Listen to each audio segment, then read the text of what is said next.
Baik, Ibu, kakak-kakak semua. Sebelumnya, kalau misalnya lagi free nih ya, lagi santai dan bisa open kamera, diperbolehkan ya untuk di open kameranya. Nah, kita mulai saja. Bismillahirrahmanirrahim. Assalamualaikum warahmatullahi wabarakatuh. Waalaikumsalam warahmatullahi wabarakatuh. Alhamdulillahirrabbilalamin. Kita semua dapat berkumpul insya Allah di tempat yang dimuliakan Allah. Bagaimana nih kabarnya untuk Bapak, Ibu, kakak-kakak yang hadir di Zoom meeting pada hari ini? Apakah sehat? Alhamdulillah, alhamdulillah sehat. Alhamdulillah, Alhamdulillah sehat ya.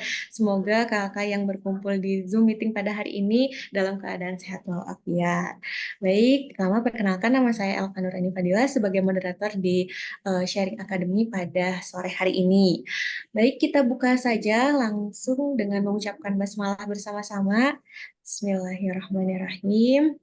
Semoga acaranya lancar sampai selesai ya.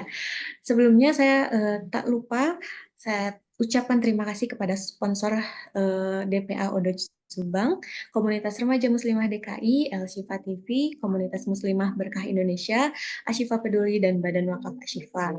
Dan tak lupa saya izin mengajak dia kakak-kakak, bapak-bapak, ibu semua untuk bersedekah pada hari ini tentunya mau bersedekah, zakat, infak maupun wakaf bisa di Ashifa Peduli dan Badan Wakaf Ashifa.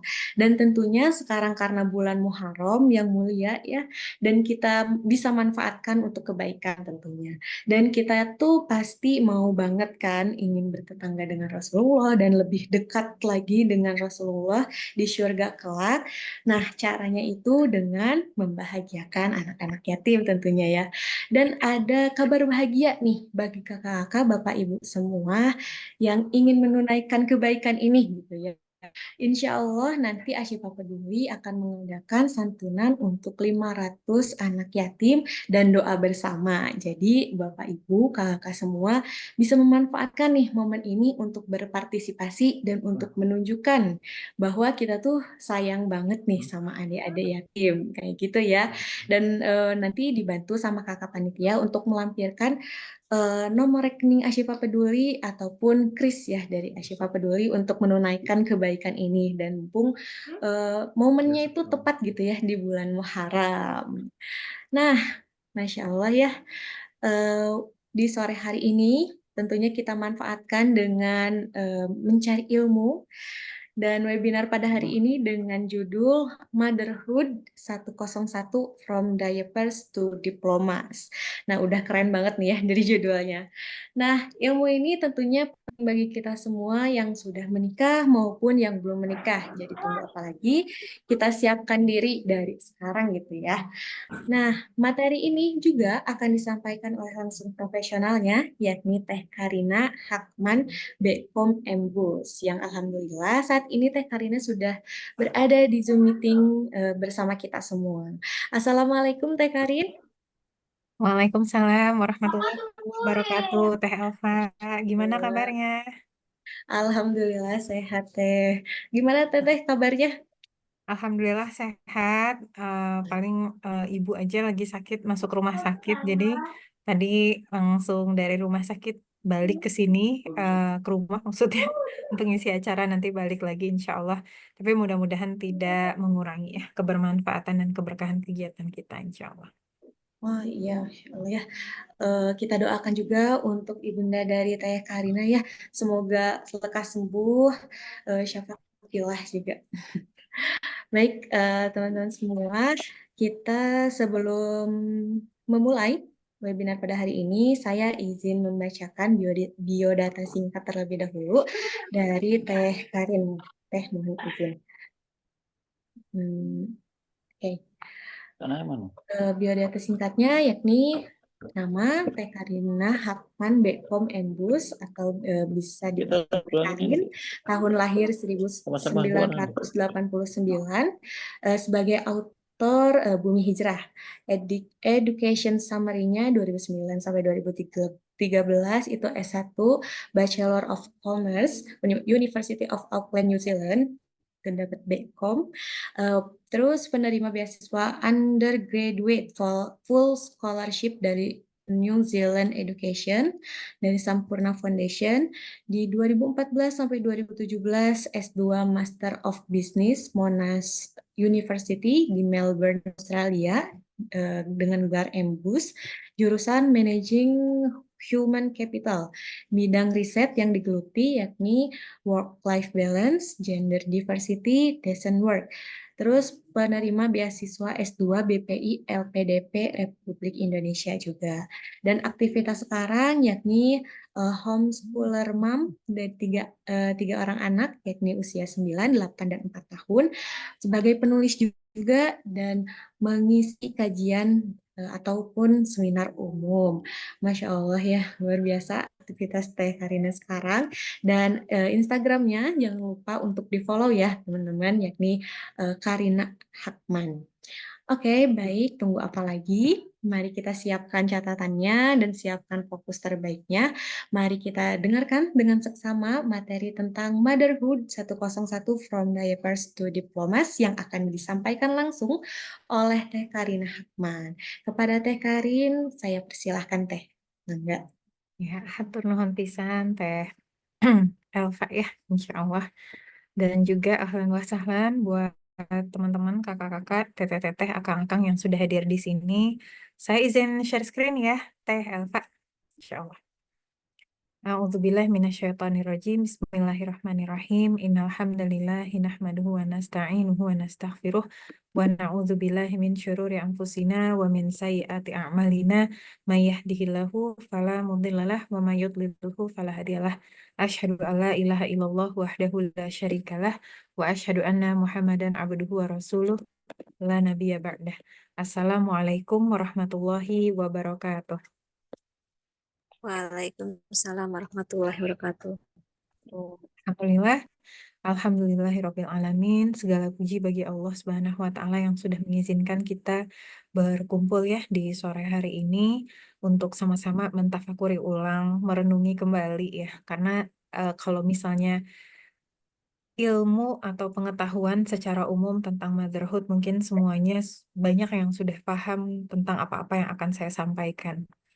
Sebentar nih ada yang mainin, mungkin ada yang sama anak ya. Jadi dimainin layarnya, coba saya cek dulu untuk deactivate.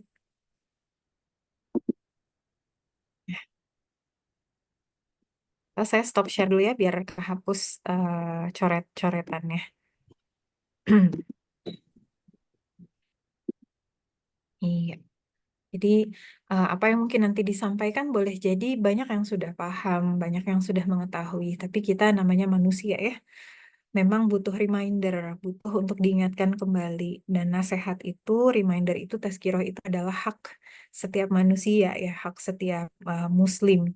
Makanya Allah Subhanahu wa taala memberikan nasihat kepada kita bahwa ciri-ciri orang yang tidak merugi itu salah satunya adalah watawasobil haqqi watawasobis sabr. Nah, tadi diminta ya saya buat sharing-sharing tentang motherhood from diapers to diploma gitu ya, sebuah tema yang sangat-sangat luas. Saya coba sampaikan semampunya dan saya paraphrase lah menjadi embracing motherhood in Islam. Jadi motherhood ini bukan sekedar teori ya, tapi motherhood ini adalah sesuatu yang kita ingin sambut gitu. Embrace itu kan kita menyambut dengan sepenuh hati dan tentunya dari perspektif Islam, karena ada begitu banyak perspektif ya dalam memandang motherhood gitu, tapi tidak ada perspektif yang lebih sempurna dibandingkan dengan perspektif Islam, dan tidak ada nilai-nilai yang lebih baik dan benar dibandingkan dengan nilai Islam. Karena ini kan kajian keislaman ya. Jadi bukan berarti rasis, bukan berarti apa, tapi ya karena kita kaum muslimin ya kita meyakini bahwa Islam adalah yang terbaik dan sumber terbaik juga adalah Quran dan Sunnah gitu. Apa-apa yang Allah sampaikan, apa-apa yang Rasulullah SAW teladankan, itu nggak akan mungkin salah, insya Allah gitu ya. Nah, pertama-tama mungkin ini nggak usah dijawab ya. Maksudnya nggak usah ngisi di komen, nggak usah buka mikrofon, nggak usah apa. Ini cukup menjadi bagian dari um, apa kita renungin aja dulu. Pernah nggak kepikiran kenapa memilih menjadi seorang bunda? Pernah nggak? Maksudnya kayak menjadi seorang bunda itu sebuah suatu keputusan atau sebuah sesuatu yang berjalan with the flow. Ya. Coba diingat-ingat, dirasain, direnungkan gitu ya. Dulu pernah nggak ya bikin keputusan itu? Apakah dulu itu ya nggak ada mikir sih gitu ya? Pokoknya jadi ibu mah yang namanya udah nikah ya udah bakalan jadi seorang ibu. Atau kemudian memang dari jauh sebelum menikah tuh udah punya cita-cita, aduh saya pengen deh jadi seorang ibu. Lalu bandingkan dengan keadaan sekarang, ya. Ketika udah beneran nih, ya punya anak, mungkin anaknya udah ada yang usianya 3 tahun, 5 tahun, 7 tahun, 10 tahun mungkin gitu ya. Em, ada pernah nggak mengingatkan diri sendiri tentang kenapa sih saya kemudian mau menjadi seorang ibu? Kenapa ini menjadi penting? Karena kan menjadi seorang ibu itu dibutuhkan energi yang luar biasa besar ya, apalagi di zaman sekarang.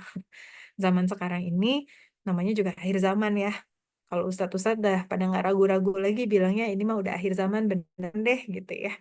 Eh, Godaan, lalu kemudian tantangan, fitnah, fitnah ujian-ujian ya dalam menjalani peran seorang ibu itu bukan rahasia lagi. Ya. Dan itu rasanya datang tuh dari kanan, kiri, depan, belakang, dan sebagainya. Sehingga kita betul-betul membutuhkan niat yang sangat-sangat kuat dan juga jernih. Ya, dua hal nih. Yang satu kuat, yang satu jernih. Kenapa? Karena kalau nggak jernih, cuman kuat doang nih. Boleh jadi kuat niatnya, tapi di jalan yang salah. Ya. Tapi kalau kita jernih aja, kurang kuat, boleh jadi nanti lemah dalam proses mengusahakannya gitu. Mujahadahnya tuh kurang, mudah putus asa. Jadi kita butuh kedua-duanya. Makanya kan kalau orang bicara tentang istiqomah, yang istiqomah ini kan dalam berbagai hal. Ada orang pengen istiqomah menghafalkan Quran, ada orang ingin istiqomah tahajud, ada orang ingin istiqomah bisa infak gitu ya, ada orang ingin istiqomah menjadi seorang ibu, sesederhana menjalani peran seorang bunda, seorang ayah, itu kan butuh istiqomah. Nah, kunci pertama istiqomah itu kan niat, ya. Niatnya itu harus betul-betul lillahi ta'ala. Nah, untuk memperkuat niat dan untuk menjernihkan niat itulah kemudian kita harus paham kenapa kita kemudian menjadi seorang bunda. Nah, yang pertama adalah yang harus kita pahami, kan kita bicara tentang motherhood ya. Kita harus betul-betul memahami bahwa kita itu memang diciptakan oleh Allah Subhanahu wa taala, para perempuan ya. Kalau ada laki-laki di sini berarti harus paham, para perempuan memang sudah diciptakan oleh Allah Subhanahu wa taala fitrahnya itu menjadi seorang ibu. Sementara laki-laki fitrahnya adalah menjadi seorang ayah. Ya. Jadi nggak bisa dibalik. Mungkin zaman sekarang nggak terlalu kerasa di Indonesia, tapi kalau zaman saya kuliah di Melbourne ya, di Monash University, itu definition of family sendiri udah berubah. Ya, ya jadi apa definisi keluarga, kepala keluarga itu bisa jadi perempuan, laki-laki itu bisa menjadi ayah rumah tangga namanya, gitu ya kurang lebihnya. Di dalam Islam nggak bisa. Ya. Di dalam Islam nggak bisa. Ayah tetap akan menjadi qawwam. Terserahlah mau istrinya kemudian lulusan jenjang studi yang lebih tinggi, mau istrinya punya potensi gaji yang lebih tinggi dan sebagainya. Nggak bisa, tetap ketok palunya ar-rijalu qawwamuna 'alan nisa. Dan perempuan mau dia gimana pun kondisinya, mau dia kemudian aktif di sini, aktif di sana dan sebagainya, fitrahnya dia akan menjadi seorang ibu. Ya. Tidak semuanya akan menjadi seorang ibu karena boleh jadi takdir Allah Subhanahu wa taala mendahului dan tidak menetapkan dia menjadi seorang ibu, tapi kita sebagai manusia itu ikhtiarnya ke arah sana, usahanya tuh ke arah sana. Karena memang itu sudah fitrah. Jadi kalau kita bicara tentang fitrah di Quran surah Ar-Rum ayat 21, Allah Subhanahu wa taala menyampaikan yang artinya maka hadapkanlah wajahmu dengan lurus kepada agama Islam sesuai fitrah Allah, disebabkan Dia telah menciptakan manusia menurut fitrah itu. Tidak ada perubahan pada ciptaan Allah, itulah agama yang lurus, tetapi kebanyakan manusia tidak mengetahui. Ini highlight poin kita yang berhubungan dengan topik kita sekarang ini. Dia telah menciptakan manusia menurut fitrah itu. Apa artinya fitrah di dalam ayat ini? Ibnu Katsir menyampaikan di dalam tafsir Ibnu Katsir tentunya gitu ya. Beliau menyampaikan maksudnya adalah setiap manusia itu sudah diciptakan dengan fitrah tauhid, dengan fitrah kebaikan mengilahkan Allah Subhanahu wa taala saja. Dan karena fitrahnya seperti itu, maka dia akan mengikuti apa-apa turunan yang diperintahkan oleh Allah Subhanahu wa taala. Ya, termasuk juga fungsi-fungsi organ-organ kita, rahim kita, ya, lalu kemudian organ reproduksi kita, lalu kemudian kelenjar ASI kita. itu nggak ada yang kemudian diciptakan sama Allah Subhanahu Wa Taala, nggak ada fungsinya, nggak ada fungsi defaultnya, itu semuanya ada. Jadi kalau misalnya ada orang ya yang mengatakan bahwa, aduh kayaknya aku nggak berbakat deh jadi seorang ibu, kan kalau generasi kita gitu ya sekarang banyak banget alasannya gitu. Kayaknya saya nggak punya passion nih jadi seorang ibu, nggak berbakat sama jadi seorang ibu. Kayak aku nggak suka deh sama anak-anak. Itu mah cuman was-was saja, ya. Kenapa? Lah, rahimnya ada kok. Telurnya ada ya, kelenjar ASI-nya ada. Ingat kata Allah Subhanahu wa taala, ini salah satu doa ya yang dibaca oleh para ulil albab. Ya Rabbana ma khalaqta hadza batila subhanaka faqina adzabannar. Ya Rabb kami, tidaklah Engkau menciptakan semua ini dengan sia-sia. Ini adalah tadaburnya para ulil albab ya, berpikir tentang ciptaan-ciptaan Allah dan meyakini betul tidak ada yang Allah Subhanahu wa taala ciptakan itu sia-sia. Terus tiba-tiba muncullah generasi yang kemudian mengatakan bahwa, "Ah, gue mau child free aja. Gue mau nikah tapi gue nggak mau punya anak. Kenapa? Ya terserah gue dong, kan badan gue." Ya, ya nggak bisa. Itu kan semuanya sudah diciptakan sama Allah Subhanahu Wa Taala. Kira-kira buat apa gitu ya? Jadi sebenarnya dia sudah embedded. Termasuk juga bagian dari fitrah adalah pembagian peran. Pembagian peran, ya, pembagian peran yang sudah ditetapkan oleh Allah Subhanahu Wa Taala. Ini banyak banget ayatnya di dalam Al-Quran. Saya ngambil salah satu contohnya saja, kayak misalnya ya, para perempuan, ya memang kemudian tadi ya salah satu fitrahnya ketika sudah menikah dan akan memiliki anak, perempuanlah yang mengandung, bukan laki-laki. Ya, apa kayak sekarang ada istilah transgender ya, transgender yang mencoba untuk menanam rahim ke dalam laki-laki, nggak bisa, nggak boleh di dalam Islam, seperti itu haram hukumnya, nggak boleh sama sekali dekat-dekat, bahkan memikirkannya pun jangan gitu ya, nggak usah lah mikirin gitu, ngapain gitu ya. Jadi nggak ada yang bisa menggantikan itu. Melahirkan, nggak ada yang bisa menggantikan. Melahirkan itu adalah tugasnya para ibu dan itu jihadnya para ibu. Ya, menyusui. Ya. Bahkan ketika sekarang sudah ada botol ya, ada botol, ada apa alat untuk memerah ASI. Tanyain sama dokter manapun, mana yang lebih baik? Direct breastfeeding, menyusui secara langsung atau pakai botol? Kita ngomongin mana yang lebih baik ya, bukan berarti nggak boleh. Jangan dibalik perkataan saya, ya. Jadi kita ngomongin mana yang baik. Semuanya akan mengatakan hal yang sama, bahkan yang non-muslim sekalipun. Untuk perkembangan anak, ya, perkembangan bayi secara sosial, secara emosional, secara apa, bahkan sekarang keluar tuh ya pengaruh interaksi ibu dengan baik dengan perkembangan kognitif anak bayi ya. Lalu kemudian belum lagi bonding, belum lagi kemudian pengajaran ya, ketika ibunya kemudian zikir, anaknya mendengarkan, ketika ibunya ngajakin ngobrol, anaknya belajar dan sebagainya. Semuanya mengatakan hal yang sama, bahwa yang lebih baik adalah direct breastfeeding. Ya, menyusui secara langsung. Ya, ini kan adalah pembagian peran. Yang laki-laki sama Allah Subhanahu wa taala dimention. Kewajiban ayah menanggung nafkah dan pakaian mereka dengan cara yang patut. Itu memang sudah kewajiban ayah. Jadi kalau misalnya ada ibu yang komplain, iya nih suami aku nggak mau ngebantuin nyusuin. Ya. Kenapa sih dia nggak bantu aja ngasih susunya pakai botol dan sebagainya? Karena memang bukan itu tanggung jawab utamanya pada saat itu. Tanggung jawab utamanya menyediakan yang terbaik bagi istri dan anaknya. Salah satu bagian yang terbaik itu memfasilitasi supaya para ibu bisa menyusui secara langsung. Jadi jangan kita kemudian mengatakan, ih fatherless ya, ayahnya nggak mau bantuin battle breastfeeding gitu, battle feeding gitu misalnya. Karena memang yang terbaik menyusui secara langsung. Itu bukan membatasi perempuan untuk beramal, bukan membatasi perempuan untuk berkarya. Ya, testimoni saya pribadi pada saat saya nyusuin bayi, anak saya yang pertama umur 3,5 bulan, saya lagi kuliah S2. Suami saya mendukung saya untuk S2, tapi mendukung saya juga untuk menjalankan fungsi saya, peranan saya sebagai seorang bunda yang saya ingin menyempurnakan. Ini kan bahasanya bukan nggak boleh ya, tapi kalau kita ingin menyempurnakan, ya, menyempurnakan amalan kita, bukan di hadapan manusia, bukan supaya orang bilang, hebat ya ini ibu hebat, bukan. Kita ingin menyempurnakan amal kita di hadapan Allah Subhanahu wa taala. Ya udah dibawa ke kelas. Gimana support suami? Support suami bukan bukan kemudian dia yang jadi memberikan ASI-nya, bukan. Dia nunggu di luar kelas. Begitu kemudian saya selesai menyusui, saya kasih lagi bayinya ke dia, ke beliau. Begitu kemudian bayinya lapar, suami ngasih tahu lagi, kemudian bawa lagi ke kelas, kemudian saya menyusui lagi. Karena waktu itu kelas saya satu kali sesi itu 3 jam. Dan namanya bayi umur 3,5 bulan, laki-laki yang lahirnya 4 kilogram, itu 3 jam tuh bisa 2 kali dia nyusuin gitu ya, gede banget bayinya memang pada saat itu. Nah itu salah satu kemudian contoh bagaimana kita nggak mau kompromis peranan kita sebagai seorang ibu.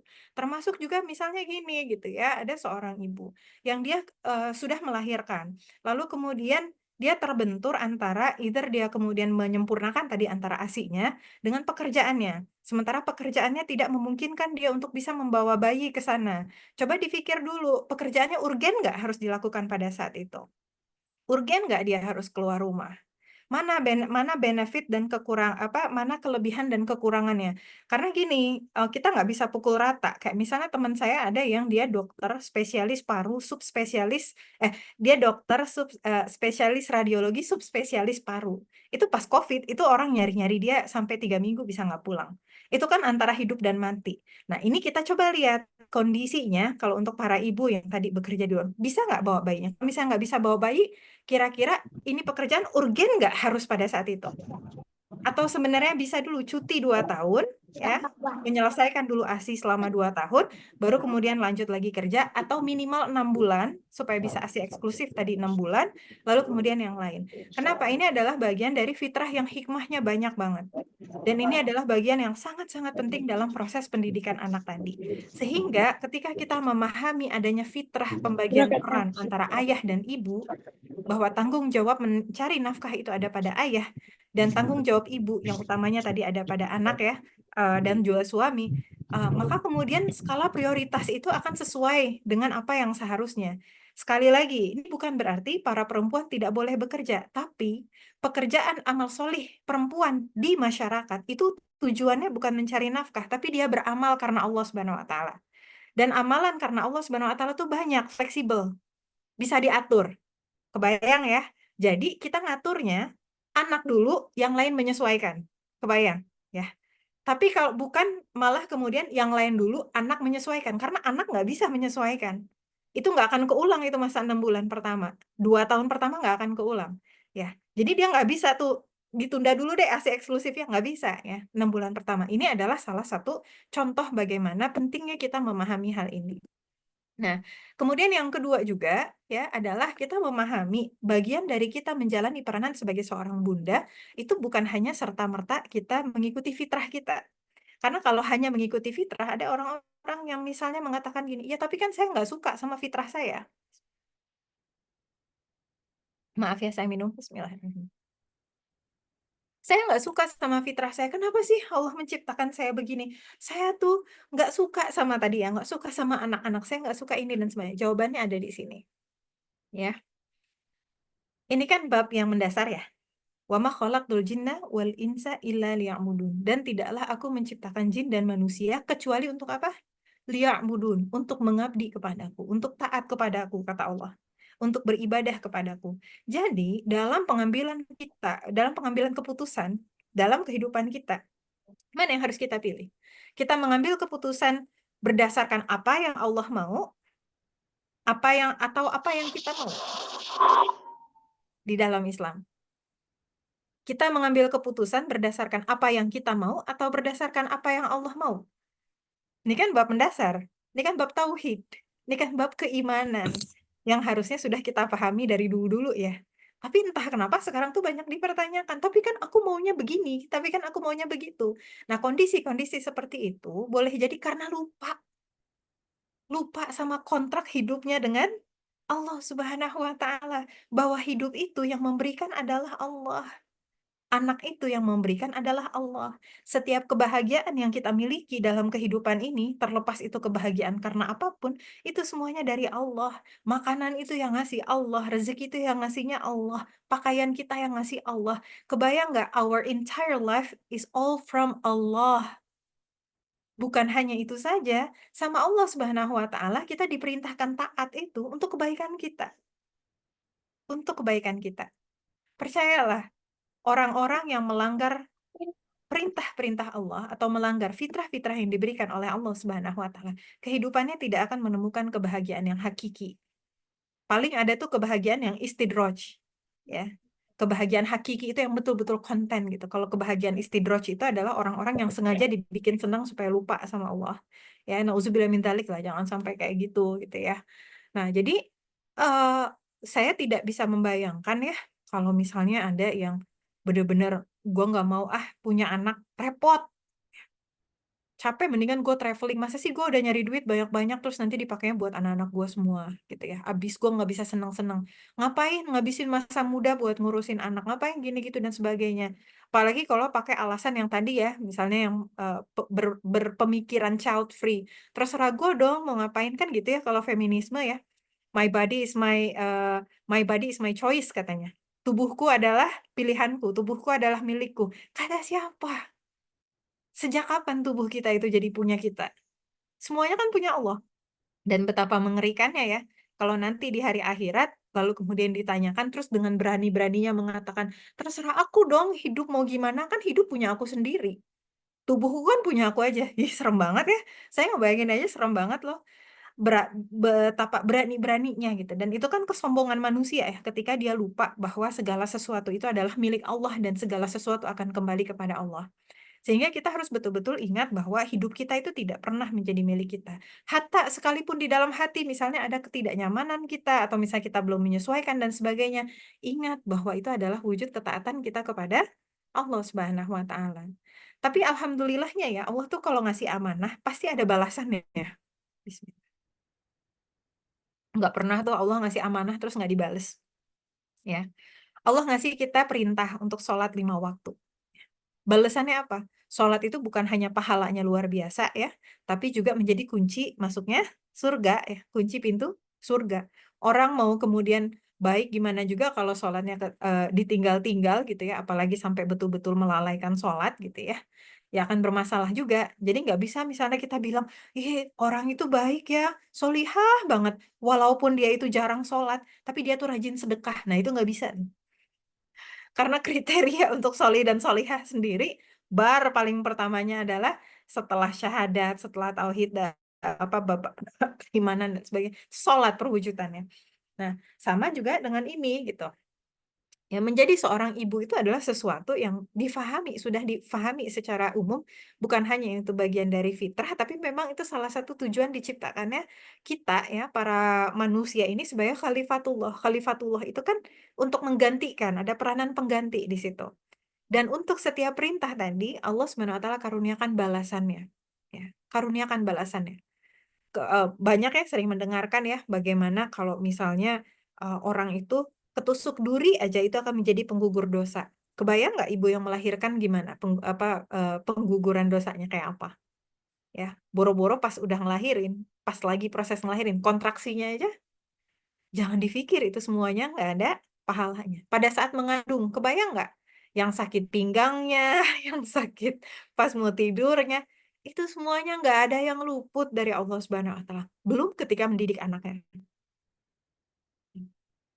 Ketika mendidik anak, kita bukan hanya berbicara tentang proses mendidik anak, tapi inti-inti kecil-kecilnya juga banyak. Salah satu hadis yang terkenal itu kan ini ya, yang artinya jika seseorang meninggal dunia, maka terputuslah amalannya kecuali 3 perkara: sedekah jariah, ilmu yang dimanfaatkan, atau doa anak yang solih. Ya, hadis riwayat Muslim. Nah, orang biasanya fokusnya ke sini ya, doa anak yang solih.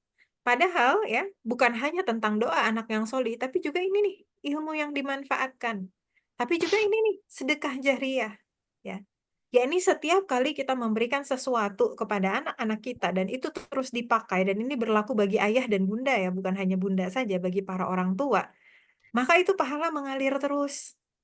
Ilmu, ilmu yang dimanfaatkan. Kok teh, tapi saya mah bukan profesor. Saya mah bukan ustadz. Saya mah bukan ustazah. Gimana caranya ingin memberikan ilmu yang dimanfaatkan? Memangnya mau dapat pahala jariah dari ilmu teh harus mengajarkan ilmu fikih dulu, gitu ya. Harus kemudian lulusan Mesir dulu. Kan enggak. Bahkan seringkali ya kita tuh luput dengan perkara-perkara yang terkesannya remeh-temeh padahal dia penting. Seperti misalnya kita mengajarkan konsep Allah. Allah sebagai Tuhan kita. Ya, nah, Allah itu Tuhan kita loh, nah. Apa maknanya Allah sebagai Tuhan? Kita jelasin satu-satu. Hari ini kita jelasin Allah sebagai Al-Khaliq. Besoknya kita jelasin lagi Allah sebagai Ar-Razak. Itu kan nggak bisa dinilai pakai angka. Ya nggak? Nggak bisa kita lihat ini skornya, pemahaman dia, nilainya A, B, C. nggak bisa. Tapi apakah ilmu itu adalah ilmu yang bermanfaat? Itu adalah ilmu yang menjadi pondasi dalam kehidupan dia. Dan itu dia pahami, kemudian dia pakai seumur hidupnya. Belum lagi urusan sesederhana setiap kali mau makan, setiap kali kita mau nyusuin, kita baca bismillah. Ya, anak-anak kita belajar membaca bismillah setiap kali mereka mau makan, mau minum, mau belajar dan sebagainya. Itu seumur hidup dia kemudian menggunakan si bismillah, kita dapat pahalanya. Orang mungkin nganggepinnya remeh-temeh banget sih ngajarin anak baca Al-Quran. A, ba, ta, sa. Remeh-temeh banget sih ngajarin anak ABCD ya. Kan sekarang banyak banget akun-akun yang ngajarin gimana caranya mengajarkan baca yang menyenangkan dan sebagainya ya. Effortnya luar biasa gitu. Orang mikirnya ngapain sih susah-susah ngajarin anak-anak baca Abatasa lah, ABCD lah, 1, 2, 3 lah. Ini bukan masalah, ih cuman ini. Tapi kebayang nggak potensi yang dilahirkan dari yang katanya cuman. Gara-gara diajarin sama ibunya Abatasa tadi, lalu kemudian dia bisa membaca panjang pendek dan sebagainya, lalu akhirnya dia bisa membaca Al-Quran, lalu akhirnya sepanjang kehidupannya dia terus membaca Al-Quran setiap hari, belum lagi kalau dia ngafalin Quran, belum lagi kalau dia murojaah Al-Quran, belum lagi kalau dia belajar Al-Quran, lalu dia mengamalkan Al-Quran. Siapa yang dapat pahalanya? Bukan hanya dia, bukan hanya anak-anak kita, tapi kita pun kemudian mendapatkan pahalanya. Kita ngajarin ABCD, dari ABCD itu dia bisa baca.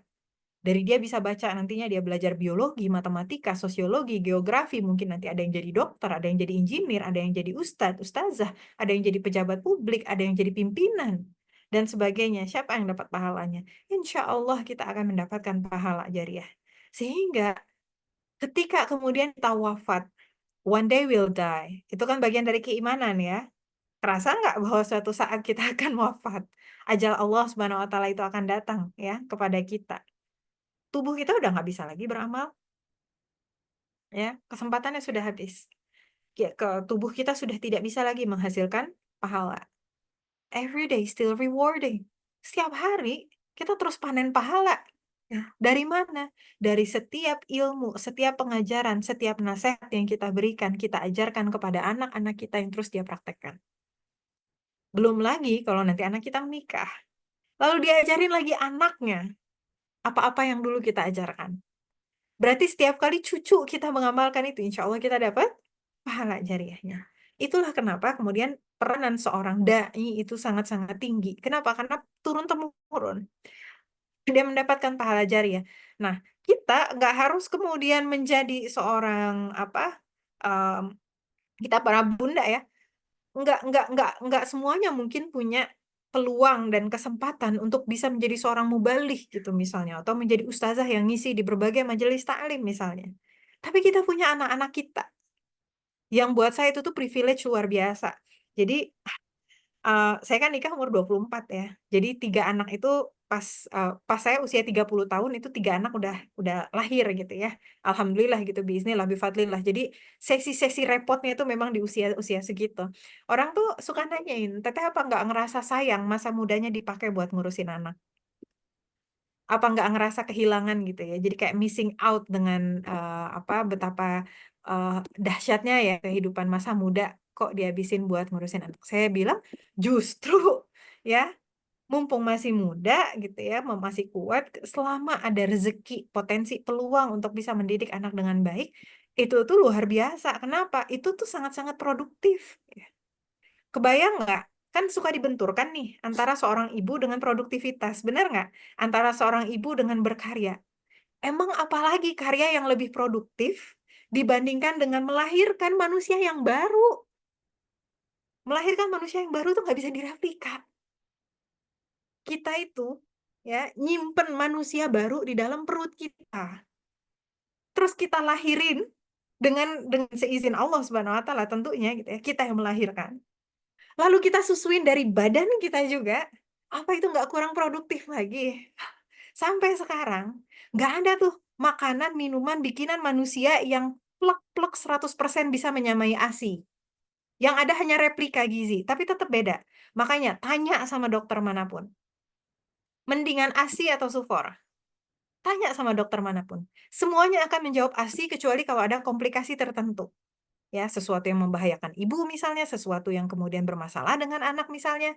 Saya masih ingat banget abis baby Yusuf yang tadi saya ceritain itu kan saya menyusui ya, langsung. Terus qadarullah biiznillah bifadlillah saya hamil lagi. Jadi semester 1, semester 2 saya itu hamil sambil menyusui sambil kuliah S2. Habis itu semester 3-nya di akhir semester 2 saya melahirkan 2 hari sebelum final exam. Dan semester 3, semester 4-nya saya menyusui 2 bayi sekaligus. Jadi dua-duanya dibawa ke kampus. Dan dokter saya itu non-muslim. Saya nanya sama dokternya, ini kan saya kuliah, saya apa bisa ini menyusui 2 bayi? Dan beliau mengatakan, bahkan saya ingat namanya, Dr. Jane Russell. Ya, beliau menyampaikan, tahu nggak, menariknya, perempuan itu mampu menghasilkan ASI yang mencukupi untuk 10 bayi sekaligus. Can you imagine that? Ya, ini non-Muslim yang mengatakan. So it's based on scientific proof. Yang mengatakan, ya alhamdulillah kan maksudnya bukan 10 juga ya. Ini dua bayi. Jadi beliau mendukung, kata beliau apa? Teruskan saja menyusuinya. Kalau bisa sampai 2 tahun. Ya. Jangan mudah putus asa. Bahkan ketika saya lagi hamil. Biasalah ya, om, tante, orang-orang terdekat semuanya mengatakan, udah itu ganti aja langsung sama Sufor. Kan kamu lagi hamil gitu ya. Ya sama konsultasi aja sama dokter ya. Dokternya mengatakan apa? Cobain dulu. Yuk asupan gizinya diperkuat, dikasih suplemen macam-macam. Kata dokternya, kalau bisa jangan mengkompromis, jangan dikurangin hak bayi yang pertama. Kalau bisa dua-duanya kenapa enggak?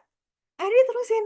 Sambil saya hamil, sambil menyusui itu gitu ya. Artinya memang nggak bisa dibolak-balik. Apa-apa yang sama Allah Subhanahu wa taala sudah ditetapkan, ya sudah gitu ya. Memang akan terbukti itu yang terbaik. Nah, balik lagi ke konsep yang tadi.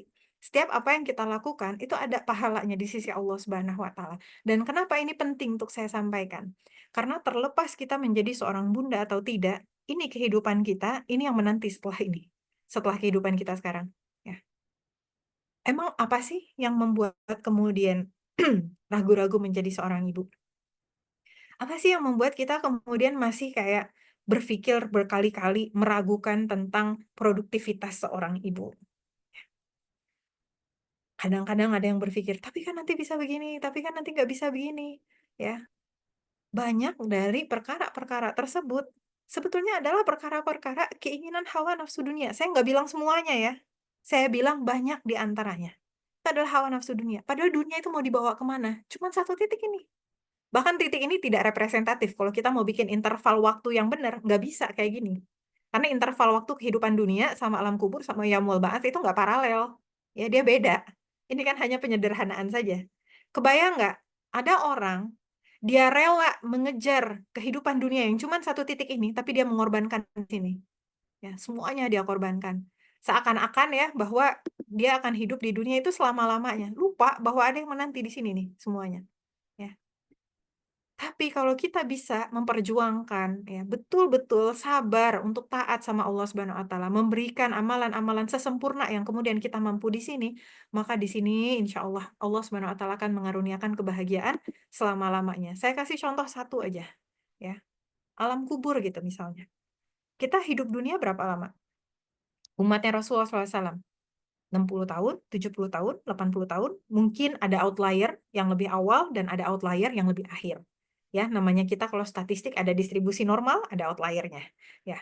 Tapi dari sekian lama kehidupan itu, coba kita bandingkan dengan alam kubur aja dulu. Alam kubur itu, kalau orang-orang yang beriman, orang-orang yang kafir, musyrik, munafik, fasik, intinya lah para pendosa yang calon-calon penghuni neraka, maka mereka akan berada di alam kubur dalam keadaan disiksa dari mulai dia wafat sampai dengan hari kiamat datang. Kenapa ini penting? Karena menjadi seorang ibu, kita butuh energi yang besar. So we need to remind ourselves ya bahwa ini yang akan menanti bagi sebagian orang, jangan kita. Ya. Ini adalah orang-orang yang mereka lalai dalam kehidupan dunianya. Kebayang nggak? Kalau dari dia wafat sampai dengan hari kiamat 1000 tahun, berarti 1000 tahun dia disiksa. Bandingin 60, 70, 80 tahun kesenangan hidup di dunia dibandingkan dengan 1000 tahun disiksa. Is it really what you want? Apakah itu yang kemudian kita cari? Kita belum bicara kalau misalnya 1 juta tahun gimana? Ya. Sementara orang-orang beriman oleh Allah Subhanahu wa taala bukan hanya kemudian kuburnya dilapangkan lalu kemudian tapi juga kemudian diperindah bak taman-taman begitu.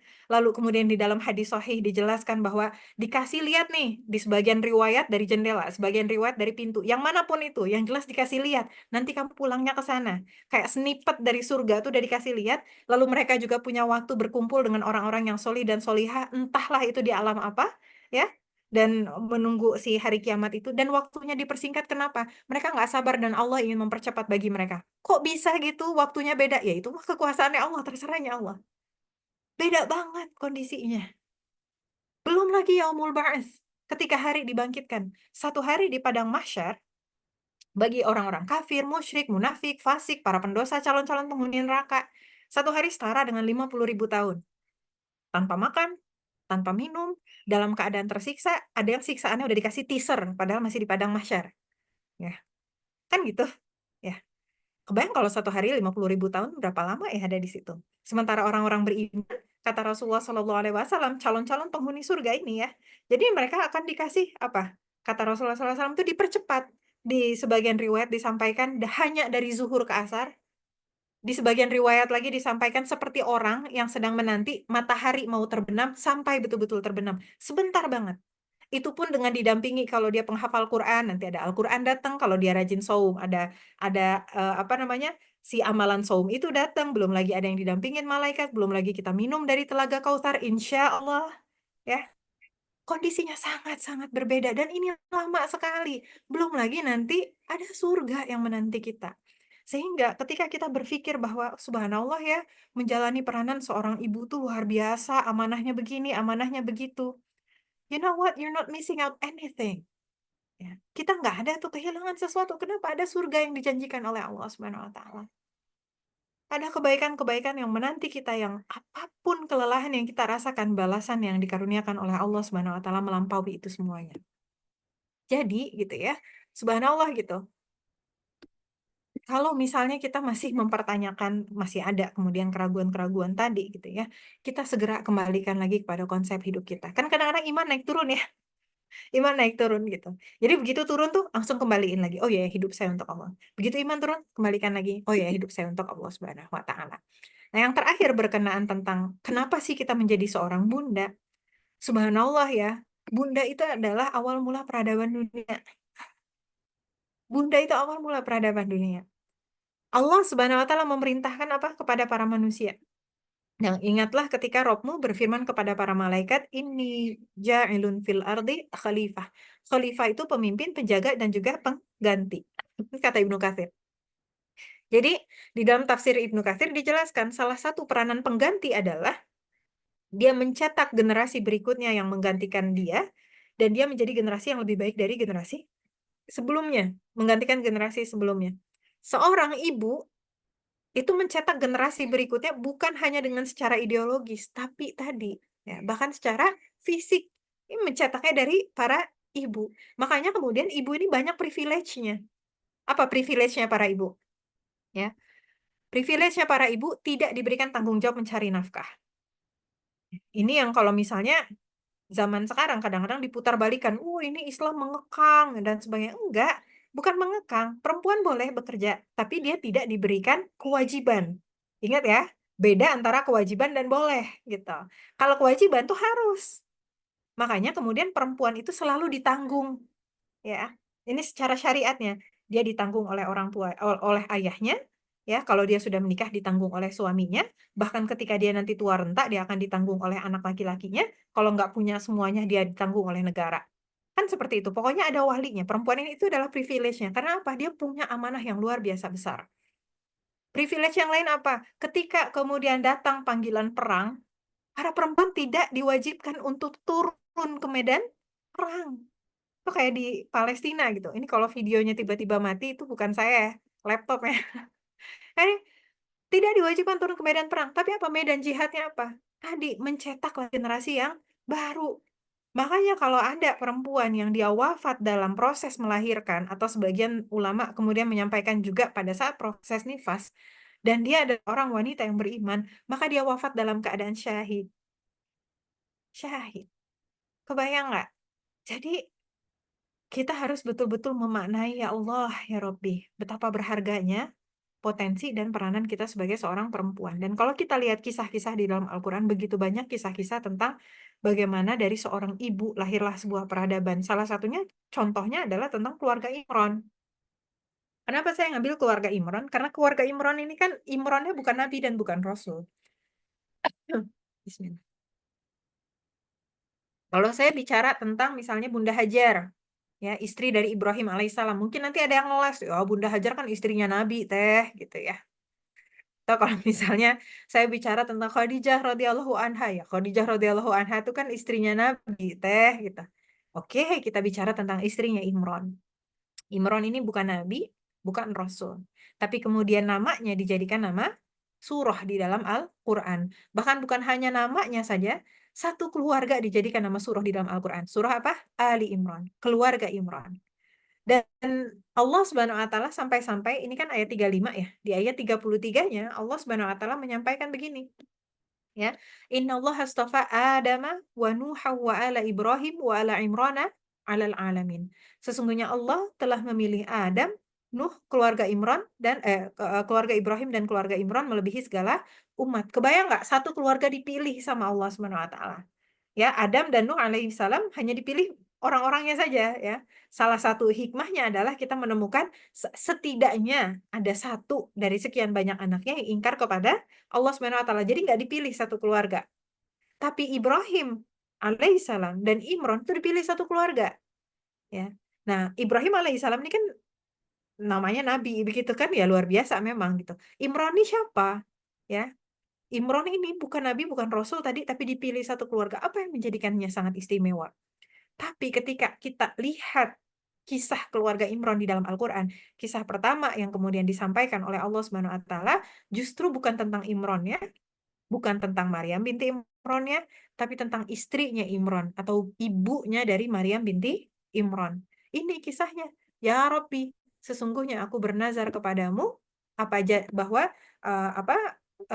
ini nazar tuh ma fi batni muharrara wa taqabbal minni ya, bahwa apa yang ada di dalam kandunganku kelak ini dia akan menjadi hamba yang mengabdi kepadamu, maka terimalah nazar itu dariku, sungguh engkaulah yang maha mendengar maha mengetahui. Ya, Quran surah Ali Imran ayat 35. Nah, Syekh Habib Ali Zainal Abidin menjelaskan tentang kenapa ini menjadi istimewa. Jadi yang pertama beliau menyampaikan bahwa istrinya Imron atau Bunda Hana ya, menurut sebagian ulama disampaikan namanya Bunda Hana.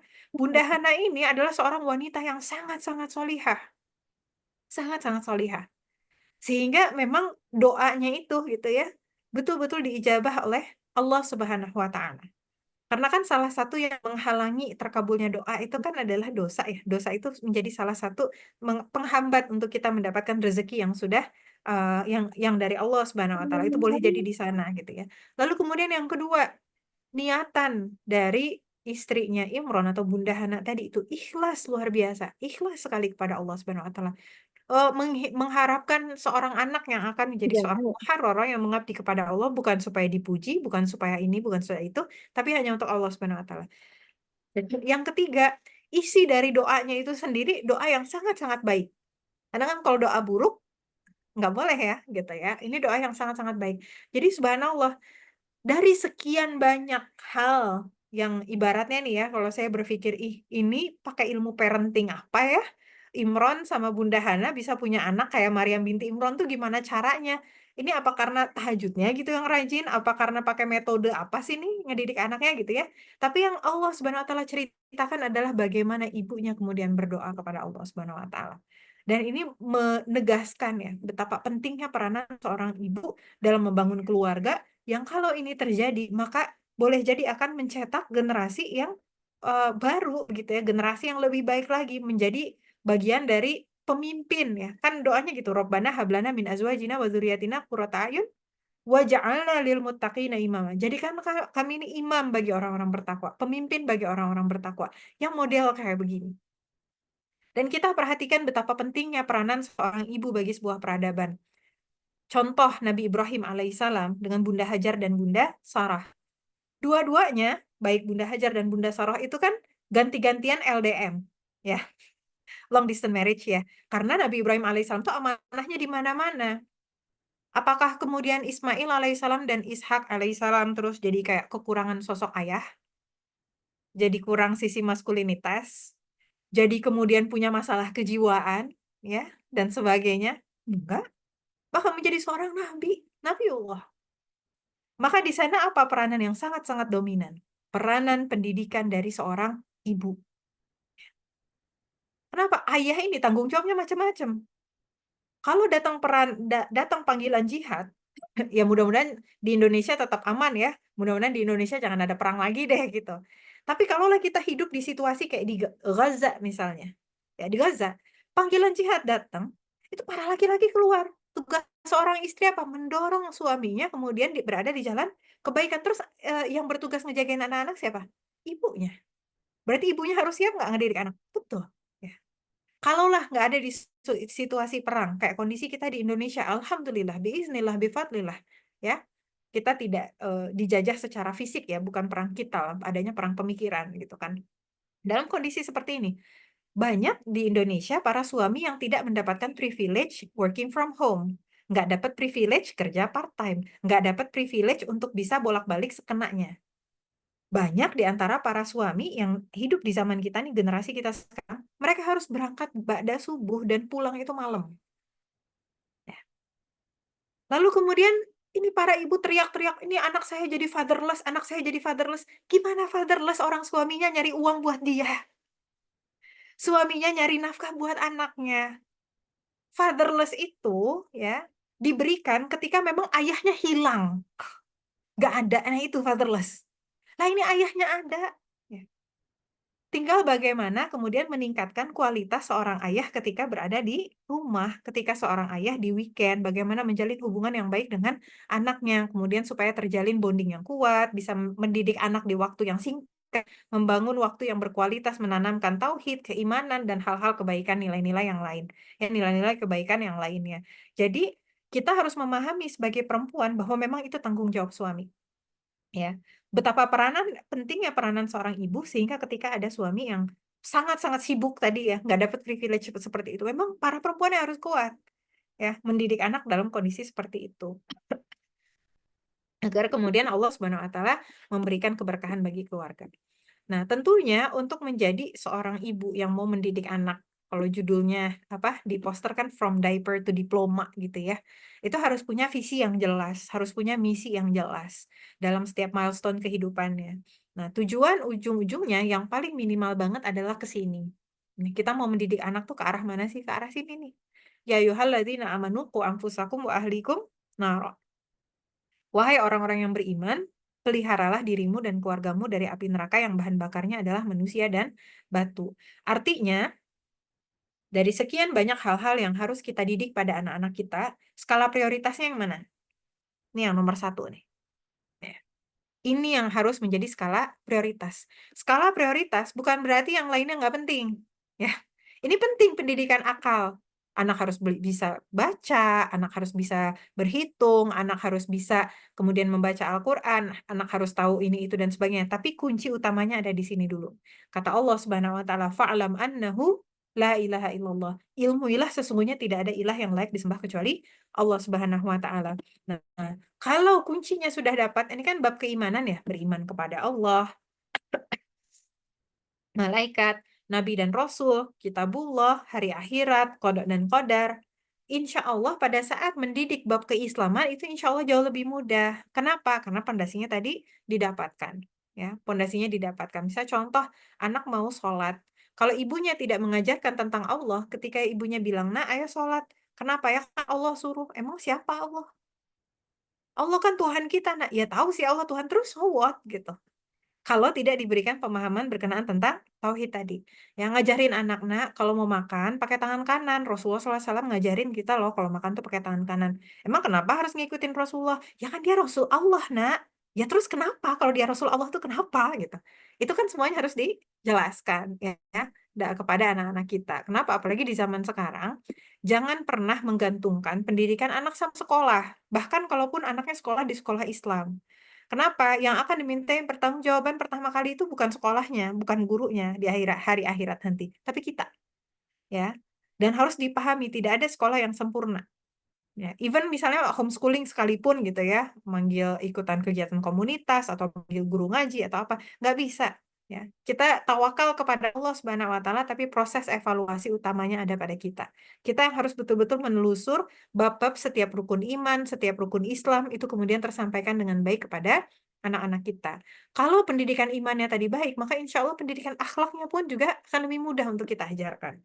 Ya, misalnya gitu, anak ngebantah orang tua, kita sampaikan ke anak, nggak boleh nak ngebantah kayak gitu sama mama, nggak boleh nak ngebantah gitu sama papa. Kenapa aku nggak boleh?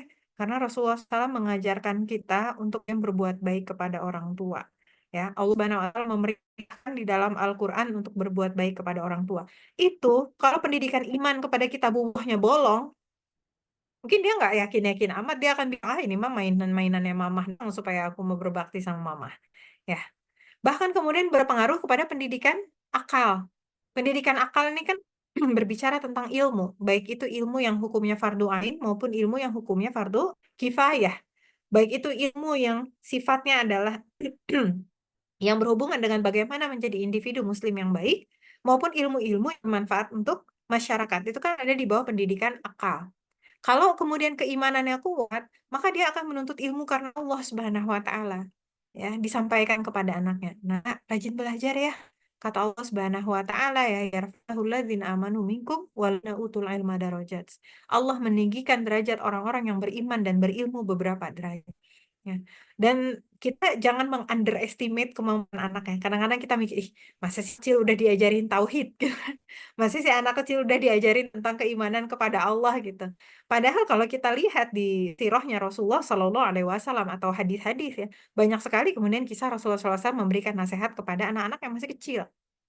Ya. Dan itu saya coba ya ke anak-anak, dan ini momen pas awal-awal yang pas pertama kali ngedengerin komentar ini dari anak saya yang pertama ya, tuh dia umur 5 tahunan lagi ngerjain soal matematika gitulah. Karena dia memang senang matematika. Jadi kalau saya cerita contoh kan bukan berarti harus semuanya ya. Nggak semua anak kok bisa ngerjain apa tambah kurang di usia 5 tahun. Jadi kebetulan dia memang suka ngerjain itu. Lalu kelihatan lah kemudian dia capek gitu ya, kayak nguap gitu ya. Kan kita ibunya juga bisa ngeh gitu ngeliatin. Saya bilang, Yusuf capek ya, Yusuf nama anak saya gitu. Terus dia bilang, iya Umi, Yusuf mau berhenti aja. Kata saya bilang kayak gitu kan, mau berhenti aja, istirahat aja gitu. Terus dia bilang, enggak akan insya Allah dapat pahala. Ya. Jadi walaupun dia lelah, dia mau tetap ngerjain itu karena dia mengharapkan pahala dari Allah Subhanahu wa taala. Itu kan sesuatu yang kayaknya zaman saya dulu saya nggak tahu deh model-model kayak gitu. Dan awalnya mungkin saya mikir yang emang bisa ya anak umur kayak gitu berpikir seperti itu. Ternyata biiznillah bifadlillah tuh bisa, ya. Kenapa? Ini fitrahnya nih, ya. Fitrahnya anak-anak kita itu dalam keadaan baik. Setiap anak itu dilahirkan dalam keadaan fitrah, ya. Kedua orang tuanya lah yang menjadikan dia Yahudi, Nasrani atau Majusi. Ini kan modal yang luar biasa yang dikaruniakan oleh Allah Subhanahu wa taala kepada kita. Jadi anak-anak itu modalnya udah baik, kita tinggal memfasilitasi. Begitu juga dengan pendidikan jasa dia. Kenapa sih harus olahraga? Kenapa sih makan makanan yang sehat? Kenapa sih kita kemudian tidur itu ada waktunya? Nah, kita tidur awal ya. Kenapa sih aku maunya tetap ini, aku maunya tetap itu? Rasulullah Shallallahu Alaihi Wasallam ngajarin, nak, kita itu tidur awal dan bangun awal. Kayak misalnya, kan saya pernah tuh posting ya di Instagram gitu. Kalau apa Yusuf sama Maryam udah sering tahajud. Jadi mereka tahajud, terus mereka ini dari zaman mereka waktu itu masih usia 7 8 6 tahun sama 7 tahun ya. Ini itu gimana teh caranya supaya bisa bangun awal hari gitu ya. Anak saya susah dibangunin boro-boro jam jam 4 gitu, boro-boro jam setengah 5. Kadang-kadang jam setengah 6 aja belum bangun gitu. Saya bilang ya udah dari awal seperti itu karena kebiasaan di rumah seperti itu gitu. Ya. Dan mereka biasa tidur tuh awal Ba'da Isya ya udah tidur gitu. Kan anak kecil nggak ada urusan Ba'da Isya. Emang ngapain lagi Ba'da Isya? Tidurlah dia gitu ya. Jadi walaupun mereka bangun awal, kebutuhan tidurnya juga terpenuhi. Kenapa? Karena tidurnya pun juga di awal hari. Jadi semuanya ngikutin, kuncinya tadi ada di pendidikan iman tadi, pendidikan tauhid tadi itu menjadi kekuatan. Begitu juga dengan pendidikan jinsiyah ya. Jinsiyah ini kan seksual di dalam Islam. Para ibu bertanggung jawab menjelaskan juga tentang pendidikan seksual di dalam Islam ini kepada anak-anaknya. Kalau nungguin sekolah, pelajaran biologi itu baru nanti SMA.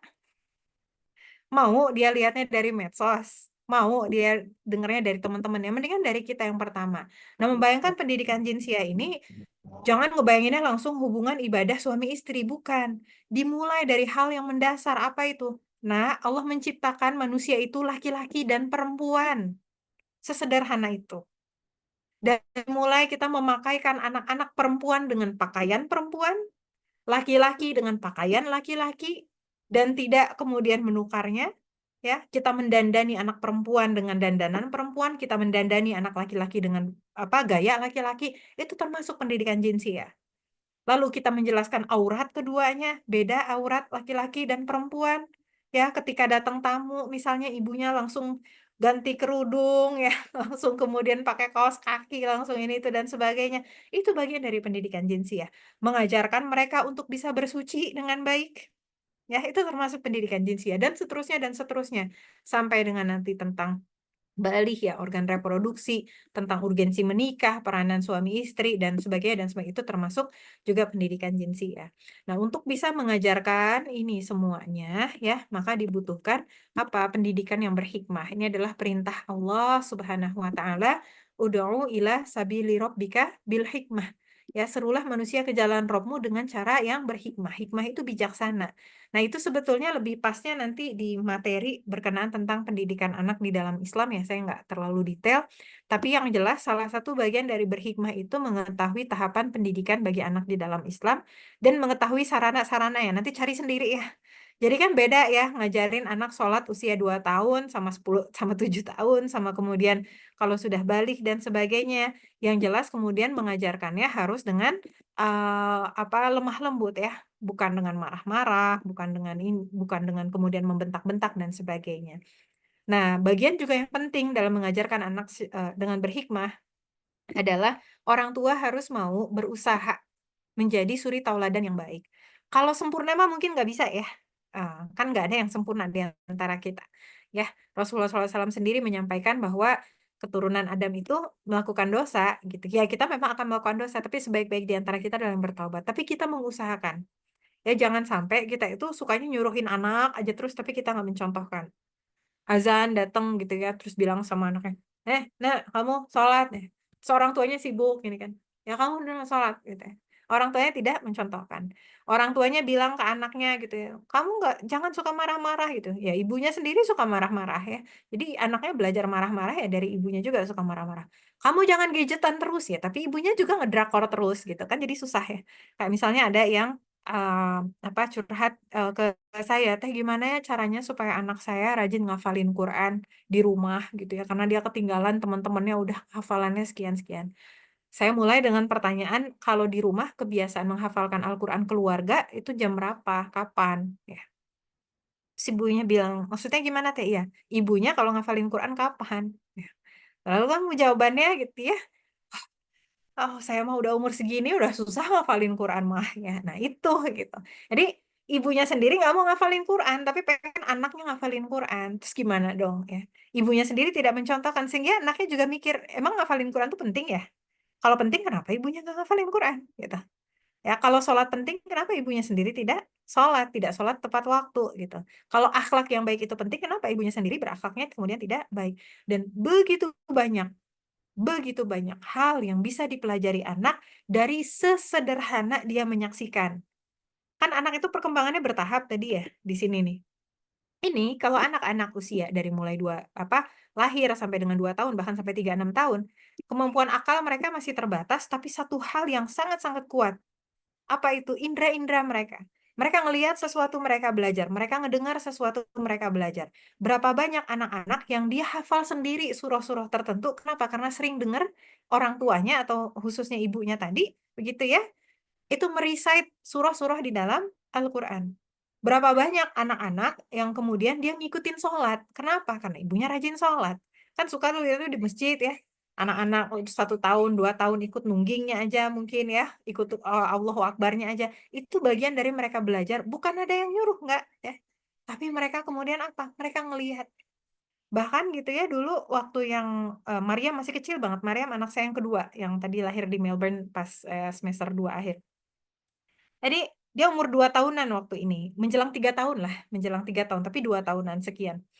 Dia sering ngelihat saya sholat kan, terus mau ikutan sholat, tapi bukan hanya sholat wajib saja gitu ya, sholat duha. Dan dia bilang, Maria mau ikutan sholat Umi. Oh ya udah, sholat 2 rakaat, sholat duha.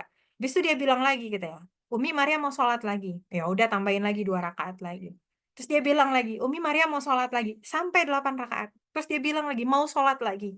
Saya bilang nanti Maria, insya Allah sholat zuhur kita sholat lagi, ya. Tapi menunjukkan betapa oh iya, apa yang diajarkan oleh Allah Subhanahu Wa Taala itu benar gitu. Di dalam Al-Quran ya berkenaan tentang fikih dakwah ini Allah Subhanahu Wa Taala menjadikan Rasulullah SAW itu teladan dulu, baru kemudian diangkat menjadi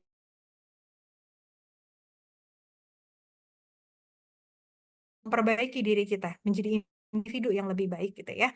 Dan sholatnya Maryam tuh bukan yang sholat sambil ngelihat kanan kiri goyang-goyang gitu, bukan. Sholat ya bacaan sih belum ya, tapi ngikutin gerakan tuh benar-benar ngikutin gerakan dan dia tenang gitu. Itu kan nggak kepikir apa dulu mungkin buat saya ya nggak kepikir gitu, tapi setelah belajar tentang parenting di dalam Quran dan Sunnah ya udah dijalanin aja dan hasil itu semuanya biiznillah bifadlillah ya. Kayak misalnya gini, berusaha untuk ya pokoknya macam-macam lah. Nah, tapi itu saja nggak cukup. Kalau hanya keteladanan saja, tanpa ada kelekatan hati yang baik dengan anak, itu nggak cukup. Maka dibutuhkan keteladanan yang ada, tapi hubungannya juga baik. Kan kalau di dalam fikih dakwah, ya kita tuh harus menjalin hubungan yang baik dulu sama mad'u kita, membangun kepercayaan, membangun rasa fikoh. Fikoh tuh rasa cinta, taat, yakin sekaligus gitulah, ya. Membangun rasa fikoh. Nah, salah satu yang diajarkan oleh Allah Subhanahu Wa Taala ini berkat rahmat Allah, engkau berlaku lemah lembut terhadap mereka. Sekiranya engkau bersikap keras dan berhati kasar, tentulah mereka menjauhkan diri dari sekitarmu. Ini kata Allah ya, bukan kata saya. Ya, walaupun ini terjemahannya gitu. Tapi yang ingin disampaikan adalah message-nya gitu, pesannya. Allah ngasih tahu sama kita, kalau kita keras, kalau kita kasar, orang tuh nggak suka. Orang itu menjauh. Ya, bahkan tanpa sekarang kan banyak ya penelitian dari bidang apa sosiologi, psikologi dan sebagainya. Memang manusia nggak suka dikerasin. Tapi bahkan kalaulah nggak ada teori-teori itu gitu ya. Allah Subhanahu Wa Taala mengatakan ini cukup bagi kita. Oh ya udah. Berarti kita dalam mendidik anak nggak boleh keras, nggak boleh berhati kasar, tapi kita harus lemah lembut. Ya tapi kalau gitu nanti anaknya manja. Siapa bilang? Lemah lembut itu beda dengan manja. Bahkan kita itu bisa tegas sembari lemah lembut. Contoh misalnya gini, punya anak umur 4 tahun. Kita mau pergi ke supermarket. Kita bilang sama anak kita, Nak, Umi nanti ke supermarket, itu mau beli daging, mau beli ayam, mau beli telur, udah kita habis itu pulang. Nyampe supermarket, terus anaknya ngelihat es krim. Mama, aku mau es krim. Maaf ya nak ya, nggak bisa. Karena kita tadi mama udah bilang, bahwa kita ke supermarket untuk beli ayam, untuk beli daging, untuk beli telur. Habis itu kita pulang. Terus anaknya nangis. Kalau tegas gimana? Ya, tegas dia akan bilang, ibunya akan tetap bilang, nggak boleh. Tapi tanpa marah. Lemah lembutnya gimana? Sabar ya nak ya. Sambil dipeluk-peluk, sambil kemudian disayang-sayang. Sekarang bukan waktunya untuk kita beli es krim. Kita nggak sering-sering beli es krim. Kita gini, kita tahan gitu ya sabar. Itu contoh. Tegas tapi lemah lembut. Contoh lain, biar lebih kebayang ya. Sibling misalnya. Ya, bentar ya, ini ada yang kebuka mikrofonnya. Oke, udah. Contoh misalnya gitu ya, sibling, ya kakak dan adik. Si adik ngerebut mainan atau ngerebut buku yang lagi dibaca kakaknya. Boleh nggak? Nggak boleh. Ya. Maka apa yang dilakukan ibunya untuk bisa tegas tapi lemah lembut? Bilang ke adiknya, Dek, bukunya lagi dibaca sama kakak. Nggak boleh ngerebut kayak gitu. Tapi kan aku maunya baca. Iya, kalau mau baca buku yang itu, tunggu sampai kakak selesai, baru nanti adik boleh pinjam buku yang lagi dibaca sama kakak. Anaknya kemudian nangis lagi dan sebagainya. Berarti gimana? Kalau misalnya tegas, tetap jangan kemudian mudah goyah begitu ya. Jangan kemudian pakai jurus namanya kakak harus mengalah. Udah nggak zaman ya. Yang namanya di dalam Islam pun kita diajarkan konsep kepemilikan dan kita nggak boleh ngerebut barang orang lain. Ya, tapi tetap lemah lembut. Tidak perlu bernada tinggi, tak kemudian membantu menenangkan, kita kemudian pupuk, kita kemudian ajarkan untuk sabar, ajarkan untuk kemudian bisa mengelola emosi dengan baik, sekaligus kita pun tetap memvalidasi bahwa nggak apa-apa kalau dia sedih tuh wajar. Orang dewasa saja, misalnya nih orang dewasa nih ya, udah ngelamar kerja di berbagai tempat, terus nggak keterima, wajar nggak kalau sedih? Wajar. Asal bisa mengelolanya dengan baik, itu yang kita ajarkan kepada anak-anak. Ya, yang menjadikan kemudian banyak yang menjadi manja ketika orang tuanya tidak tegas. Itu masalahnya. Dan mudah gimana? Mudah goyah. Misalnya gini, lagi pergi ke mall. ya anaknya kemudian mau mainan, orang tuanya nggak kasih, ya karena datang ke mall misalnya untuk keperluan yang lain, terus anaknya nangis di lantai mall itu, dilihatlah oleh orang banyak, orang tuanya kemudian karena malu akhirnya orang tuanya bilang katanya, ya udah kali ini aja ya, oke sekali kali ini aja, 2 kali 3 kali 4 kali, akhirnya anaknya mikir apa? Oh setiap kali gue nangis gue bakal dapat apa yang gue pengenin. Akhirnya itu yang muncul di anak. Jadi itulah yang menyebabkan kemudian anaknya menjadi manja. Sehingga kita pisahkan, manja itu bukan berarti lemah lembut itu bukan berarti manja. Lemah lembut dan tegas itu bisa berlaku bersamaan. Ya, hal tersebut juga kemudian bukan hanya diikuti dengan cara kita berbicara, tapi ada prosesnya. Ya, bermusyawarah, kita memaafkan mereka, bahkan kita memohonkan ampun kepada mereka. Ya, jadi bukan berarti ketika kita lemah lembut kita kemudian jadi permisif ya. Permisif itu kan tadi ngizinin semuanya diizinin. Enggak begitu. Kita tetap ada boundariesnya, kita musyawarahkan. Misalnya anak umur 7 tahun, ya, kita lagi mau rutinkan untuk tilawah Al-Qur'an. Setelah kita berikan penyampaian tentang pentingnya membaca Al-Qur'an, kita tawarkan kepada anak kita, "Kak, jadi Kakak kira-kira mau rutin baca Al-Qur'an setiap hari apa?" Bukan setiap hari apa, mau setiap ba'da maghrib atau setiap ba'da subuh? Ini contoh musyawarah. Jadi orang tua tetap lemah lembut, tegas, tapi memberikan boundaries, ada musyawarahnya. Anak kemudian punya sense of belonging dan punya sense of responsibility karena dia kemudian owning the choice. Dia kemudian memiliki kan pilihan tadi, bahwa dia yang bertanggung jawab terhadap pilihan itu. Tapi orang tua memberikan batasan pilihannya ba'da subuh atau ba'da maghrib. Gitu ya. Contohnya, itu contoh memberikan boundaries kepada anak. Kalau nggak ada boundaries, itu yang bikin jadi manja. Misalnya gini, "Kakak kapan mau tilawah?" Bulan depan aja." Itu nggak ada boundaries, makanya jadi manja. Ya, makanya kemudian kita yang memberikan batasannya. Nah, ini bab berkenaan tentang lemah lembut, ini bagian yang salah satu menjadi sangat-sangat penting karena kemudian akhirnya saya nggak ada di presentasi ini ya. Banyak pembahasannya di bagian pendidikan anak di dalam Islam. Ini yang harus kita betul-betul maintain sebagai seorang ibu, karena anak-anak itu kan unpredictable. Dan orang tua ya, khususnya seorang ibu yang banyak berinteraksi dengan anak cenderungnya harus punya tangki kesabaran yang sangat-sangat luas dan itu insya Allah akan sangat-sangat membantu dalam proses pendidikan anak. Contoh, kayak misalnya sekarang Yusuf tuh anak saya yang pertama umur 9 tahun. Maryam sekarang udah 8 tahun. Biiznillah, bifadlillah, sampai sekarang mereka nggak pernah ngebantah saya, not even once. Mereka nggak pernah ngebantah saya. Dan itu sangat-sangat membantu untuk saya menasehati mereka. Jadi, insya Allah sabarnya itu cuma sebentar gitu ya. Dan kemudahan yang datang dengan apa-apa yang Allah perintahkan itu jauh lebih banyak gitu ya. Nah, untuk bisa punya tangki kesabaran seperti itu, gimana caranya? Hati kita harus tenang, hati kita harus lapang, hari kita harus sembuh, harus healing, ya. Healing di sini bukan dengan nonton drakor berepisode-episode. Healing di sini bukan berarti kemudian kita bisa makan sesukanya kita. Ini waktu saya udah habis ternyata ya. Saya coba percepat ya, insya Allah. Jadi healing di sini bukan berarti kita jadi mager-mageran. Healing di sini bukan berarti kita kemudian bisa melakukan apa yang kita inginkan dengan apa namanya? Dengan dalih ini kan saya lagi healing, ini kan me time, ini kan apa lagi tadi ya? Self love ya, bahkan ada yang mengatasnamakan self love untuk bisa lama-lama berhiburan dan menghabiskan waktu. Bukan begitu ya. Karena hati itu yang menciptakan adalah Allah. Dan Allah mengatakan ini, ya, hanya dengan mengingati Allah hati menjadi tentram. Ala bidzikrillahi tatmainnul qulub. Udah, kalau betul kita mengimani Al-Qur'an, kita harus mengimani ayat ini. Bahwa yang namanya ketenangan hati itu nggak bisa dibeli dengan entertainment. Ketenangan hati itu nggak bisa dibeli dengan scrolling. Ketenangan hati nggak bisa dibeli dengan belanja, nonton konser, nongkrong, masukin barang ke ranjang belanja di marketplace. Enggak, ya. Kita harus dekat sama Allah. Dan Allah Subhanahu wa taala udah kasih tahu nih caranya. Zikir akbarud dzikr. Zikir yang paling besar, ya, bentuknya adalah sholat. Bahkan Allah sandingkan apa? Wasta'inu bisobri wassalah. Allah menjandingkan sabar dengan sholat. Jadi kalau kita pengen sabar kita kuat, sholatnya harus dikuatkan, diperbaiki, diperkuat, diperkhusyuk, ya. Khusyuknya kemudian kita tingkatkan kualitasnya. Selain sholat adalah Al-Quran. Al-Quran di sini Allah Subhanahu Wa Taala sudah sampaikan. Al-Quran adalah syifa. Ini kan asyifa peduli.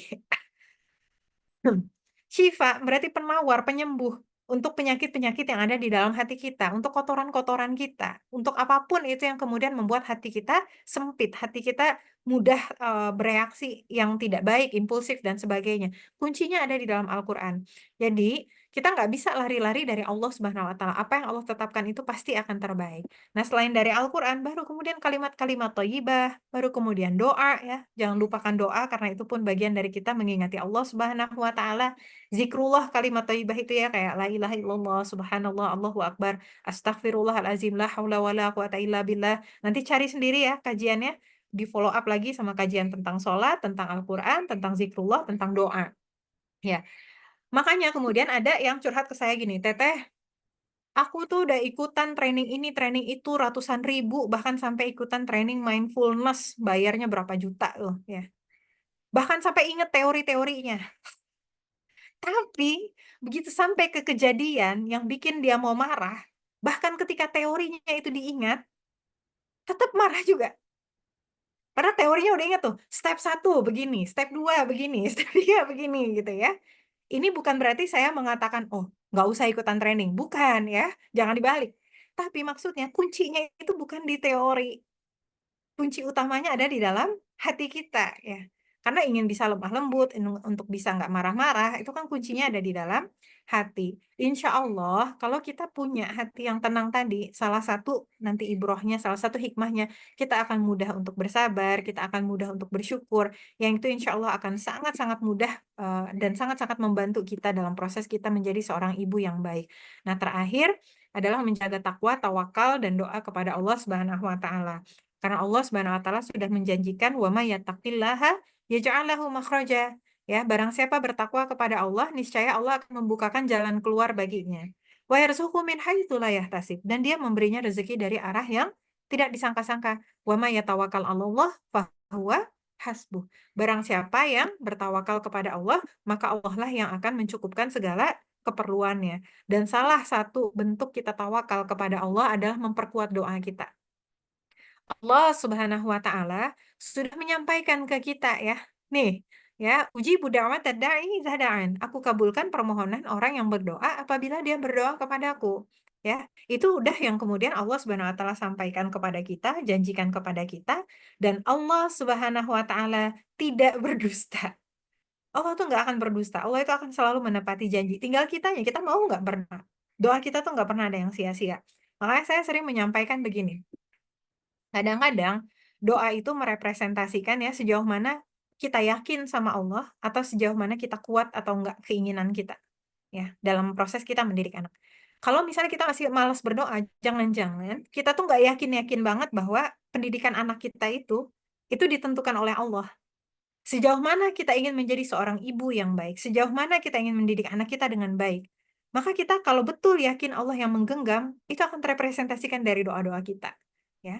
Atau kalau kuat keimanannya kepada Allah, yakin Allah yang menggenggam kok nasib anak kita. Yakin Allah lah yang bisa menguatkan kita. Jangan-jangan yang kedua, ternyata kita nggak pengen-pengen banget. Ternyata kita nggak pengen-pengen banget tuh jadi ibu yang baik. Ternyata kita nggak pengen-pengen banget bisa mendidik anak dengan baik. Ternyata kita nggak pengen-pengen banget punya anak yang solih dan solihah. Kenapa? Doa aja males. Karena doa tuh gratis. Ya. Giliran datang ke seminar bisa berbayar, gitu ya. Giliran nongkrong bisa. Pergi ke restoran ngeluarin uang bisa. Masa doa kemudian nggak bisa? Ya udah selesai sholat. Assalamualaikum, assalamualaikum, amin, selesai, gitu ya. Pas di sepertiga malam terakhir udah tidur aja bablas gitu ya. Padahal itu kan salah satu waktu-waktu yang diijabah oleh Allah Subhanahu wa Ta'ala. Jadi kalau kita masih malas berdoa, ayo kita perkuat kembali keyakinan kita, tawakal kita. Hanya Allah Subhanahu wa Ta'ala yang menggenggam diri kita, yang bisa menguatkan kita untuk menjadi seorang bunda yang baik. Hanya Allah Subhanahu wa Ta'ala yang bisa menjadikan anak-anak kita anak-anak yang solih dan solihah. Maka kemudian kita menyadari usaha kita itu terbatas, maka kita meminta kepada Allah yang rahmat dan kuasanya tanpa batas. Allah alam bisawab, mudah-mudahan Allah SWT istiqomahkan kita semuanya. Untuk salah dan kurangnya saya mohon maaf banyak-banyak. Kalau ada yang baik semua datang dari Allah Subhanahu wa Ta'ala. Wassalamualaikum warahmatullahi wabarakatuh. Waalaikumsalam warahmatullahi wabarakatuh. Masya Allah ya, Teh Karin. Materi yang sangat luar biasa sekali, sampai saya juga lupa nih tadi mau matiin kamera ternyata gitu. tadi sampai menyimak dengan baik bersama, dan Masya Allah ya kita kekurangan waktunya. Sebetulnya masih pengen banyak banget nih ilmu yang dari Teh Karin. Mungkin karena ini mepet ke maghrib, kita buka sesi tanya jawabnya cuma satu orang aja, nggak apa-apa ya Teh? Ya, siap. Ini sudah ada yang raise hand juga kepada Ibu Rumaisa. Ya, boleh Bunda buat bertanya. Terima kasih Teh. Assalamualaikum warahmatullahi wabarakatuh. Terima kasih banyak Teh Karina juga tadi. Sebenarnya saya udah sering banget ikut kegiatan-kegiatan bersama Teh Karin dan nggak pernah bosen gitu Teh kalau misalnya Teh Karin yang menyampaikan gitu. Nah, di sini saya ingin bertanya gitu soal apakah orang tua eh, keberhasilan orang tua gitu, keberhasilan orang tua itu tolak ukurnya adalah keberhasilan anak gitu. Sedangkan kita ini ada di masa di mana keberhasilan anak itu terkadang diukur dari kayak misalnya nih sekilas judul tema materi ini kan kayak diapers to diploma gitu. Kayak seolah-olah mendidik anak menjadi seorang sarjana, menyekolahkan mereka, kemudian mendapatkan pekerjaan yang baik, bla bla bla gitu adalah sesuatu kesuksesan gitu. Sedangkan ya kita dituntut seperti itu gitu, mendidik anak untuk menjadi orang lah, jadi orang gitu. Sedangkan tadi secara keseluruhan kalau aku tangkap yang disampaikan Teh Karin itu yang menjadikan anak soleh, menjadi anak yang memiliki kepribadian yang baik gitu. Minimal kita sampai ke seperti itu dulu gitu, menjadi anak seperti itu, dan itu sifatnya kan abstrak gitu Teh, apa namanya, nggak kelihatan gitu, sifatnya bukan seperti anak yang sudah mencapai apa gitu, prestasi apa gitu secara gitu. Nah, yang ingin saya tanyakan itu sebenarnya apa nih yang memang harus dicapai oleh anak atau digunakan oleh kita dan dicapai oleh anak itu sendiri, dan sampai mana nih batasnya? Apakah kita harus terus mengejar sampai anak saya harus hafid Quran, anak saya harus menjadi ya juara olimpiade bla bla bla gini, harus sampai seperti itu kah atau seperti apa gitu Teh? Terima kasih. Ya, hatur nuhun sama-sama. Ini saya bisa jawab berapa lama Mbak Teh Elva? Mungkin 10 menit, bisa nggak Teh? Saya Ya, coba 10 ya. menit. Insya Allah. Atau 15 menit Jadi juga. kalau tadi ya kita memperhatikan Quran surah At-Tahrim, kan perintah Allah Subhanahu wa taala itu jelas ya ayyuhalladzina amanu qu anfusakum wa ahlikum nara. Jadi batasannya nih Teh Rumaisyah ya. Dan juga kakak-kakak, teteh-teteh yang hadir di sini gitu. Aim kita itu nggak bisa cuman sekedar dunia. Paling minimalnya aja itu kita masuk surga sama keluarga kita, sama anak-anak kita tanpa harus mampir dulu ke neraka. Itu jangan lupa ya, tanpa mampir dulu ke neraka. Karena ada nanti orang-orang muslim yang mampir dulu ke neraka. Nauzubillah min dzalik, jangan sampai kita gitu ya. Nah, artinya kalau tolak ukurnya ke sana, bisa nggak dinilai di dunia? Nggak bisa, ya. Makanya kemudian Ustazah Wiriani sih ya, beliau sudah punya anak yang 10-10-nya penghafal Al-Quran, Hafiz-Hafizoh, itu pernah ditanya gini, Ustazah, ini Ustazah beneran ya, Ustazah, apa resepnya supaya bisa sukses didik anak? Beliau langsung merevisi, langsung mengedit. Kata beliau, saya nggak tahu apakah saya sukses atau tidak mendidik anak. Karena saya nggak tahu mereka husnul khotimah atau tidak. Itu jawaban beliau. Sehingga memang perjalanan mendidik anak, I'm so sorry to say this, itu adalah perjalanan seumur hidup. Ya, dan kita nggak tahu rapotnya, kita nggak tahu perkembangan di sisi Allah tuh kayak gimana. Maksudnya di sisi Allah tuh gini, kan nggak ada di antara kita yang setiap sebulan sekali terus dapat laporan dari malaikat notifikasi, oke, nilai kamu 80 ya dari 100 gitu. Nggak ada kan? Kayak nggak kayak di sekolah gitu. Di sekolah mungkin dia akan dapat nilai A, B, C, dan seterusnya gitu ya. Kita dalam proses mendidik anak tuh nggak seperti itu. Tapi kita yakin bahwa apa-apa yang kita lakukan selama itu di dalam kebaikan itu ada pahalanya. Makanya kemudian keimanan itu disebutnya apa? Yu'minu nabil ghaib. Kan itu di Quran surah Al-Baqarah, ya nggak? Beriman kepada yang gaib. Gaib itu apa? Nggak bisa dilihat, nggak bisa didengar. Nggak ada tuh yang ngasih tahu ke kita bahwa setiap kali kita ngajarin anak-anak kita baca Al-Quran, terus saldo pahala kita bertambah gitu kan, tring gitu ya, kayak saldo apa e-wallet gitu. Nggak begitu. Tapi kita yakin di dalam hati kita. Nah, pertanyaan kedua tadi ditanyain sama tetehnya adalah, Apakah kita harus benar-benar ambis? Kapan batasnya? Sampai kemudian, apakah kemudian mereka harus hafiz? Apakah mereka kemudian menjadi hafizah? Tolak ukurnya bukan tentang hafiz dan hafizohnya, tapi bagaimana kita mendidik mereka menjadi muslim sebaik-baiknya, lalu mukmin sebaik-baiknya, mutakin sebaik-baiknya, muhsinin sebaik-baiknya. Dan kemudian kata Rasulullah SAW apa? Jika kalian meminta, mintalah surga Firdaus. Artinya, kita orang-orang muslim ini selalu diajarkan oleh Rasulullah SAW tuh menjadi orang-orang yang apa? Optimis. Ya, kalau minta tuh minta yang tertinggi. Kalau mintanya yang tertinggi, kira-kira usahanya gimana? Usahanya juga yang tertinggi, makanya kadang-kadang kita kelihatan aneh, kan gitu. Ya, kayak misalnya contoh gitu. Zaman dulu anak-anak masih kecil, ya, sampai sekarang sih sebetulnya, kami nggak biasain ngasih gadget kan, gitu. Memang anak-anak nggak ada screen time. Yusuf sama Game sekarang udah umur 9, 8, mereka screen time mereka ya untuk belajar gitu. Dan itu kan dianggap aneh.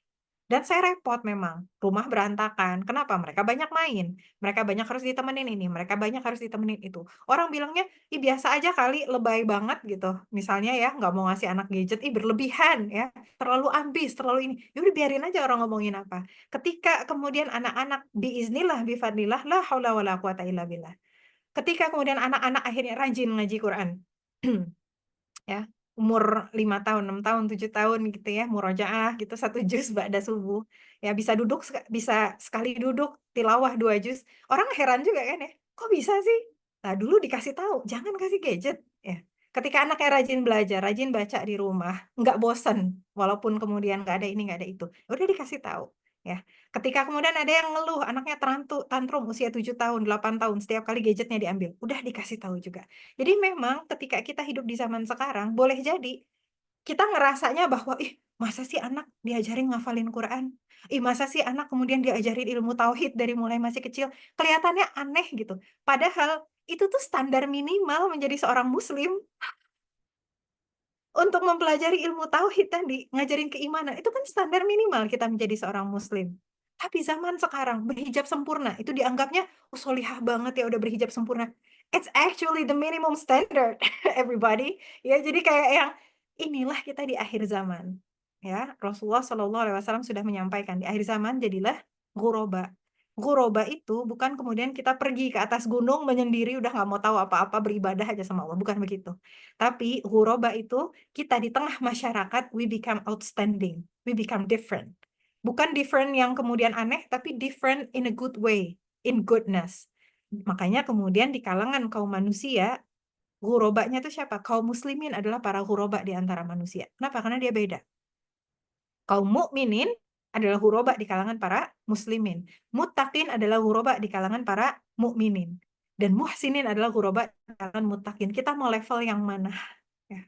Jadi itu pilihan-pilihan kita dan perjuangan kita itu merepresentasikan keinginan kita tadi. Sejauh mana kita kemudian yakin kepada janji-janji Allah, itu akan terrepresentasikan dari perjuangan kita untuk bisa mendidik anak-anak kita dengan sebaik-baiknya. Sehingga masalah menghafalkan Al-Quran tadi, kan bukan berarti kalau orang nggak hafal Al-Quran terus masuk neraka ya, nauzubillah min dzalik, nggak begitu. Tapi kita tahu yang namanya menghafalkan Al-Quran itu keutamaannya luar biasa. Ya, di dalam situ ada pahala kesabaran, pahala kesungguhan, banyak sekali pahala di sana. Terus kenapa nggak kita ambil kan gitu? Dan itu gratis, ya, nggak harus kita kemudian masukin anak ke sekolah internasional kan, untuk bisa ngajarin anak menghafalkan Al-Quran gitu. Ngajarin anak Al-Quran itu sendiri gratis, tinggal kemudian kita mau atau enggak. Kan itu pilihan kita, sama kayak tadi menyusui. Ya. Emang kalau misalnya nggak menyusui secara langsung masuk neraka, nauzubillah min dzalik, kan enggak. Di ayat lanjutannya Allah Subhanahu wa taala menyampaikan apa? Dan kalau kamu kesusahan, boleh kamu kemudian bahasanya itu dicari ibu susu yang lain atau begini begitu dan sebagainya supaya tidak kesusahan. Boleh. Tapi kita sedang berbicara surga Firdaus nih, kita sedang berbicara menjadi ibu terbaik. Ingin menyempurnakan, kita pilih yang 2 tahun tadi. Jadi, masalah ambis tadi sejauh mana sih kita kemudian mau mengusahakan yang terbaik untuk anak-anak? Kembali lagi kita sejauh mana ingin berada di posisi tertinggi di sisi Allah Subhanahu wa taala. Terakhir ya, mungkin ya. Kita ketika berbicara tentang amal solih, baik ini amal solih secara umum maupun kita sebagai seorang ibu, bukan hanya tentang surga yang kita pikirkan, tapi juga tentang cinta. Sejauh mana kita cinta sama Allah Subhanahu wa taala. Saya suka ngerasain gini ya. Allah Subhanahu wa taala tuh sayang banget ya sama kita. Bahkan dengan segala kekurangan dan keterbatasan kita, dengan segala dosa-dosa kita, pintu-pintu surga itu tetap Allah Subhanahu wa Ta'ala buka bagi siapapun yang menghendakinya. Untuk dapetin surga di sisi Allah, itu sama Allah tuh dikasih tahu semua caranya, ya.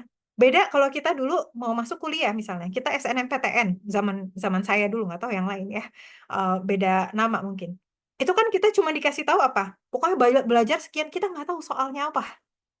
Allah Subhanahu wa Ta'ala udah ngasih tahu semuanya sama kita. Tinggal kita jalanin aja. Jadi saya ngerasa kayak yang, ih, asa keterlaluan kayaknya kalau Allah Subhanahu wa Ta'ala sudah memberikan jalan-jalan terbaik, terus kita nggak ambil, kayak sayang aja. Ibaratnya kayak Allah udah manggil-manggil sayang banget, "Mau nggak nih, siapa yang mau surganya aku? Siapa nih yang mau surganya aku?" Gitu ya. Bahkan surga itu sendiri diciptakan oleh Allah Subhanahu wa Ta'ala. Diceritakan sama Syekh Umar Sulaiman, setiap hari dia kemudian nanyain, "Kapan nih penghuninya datang?"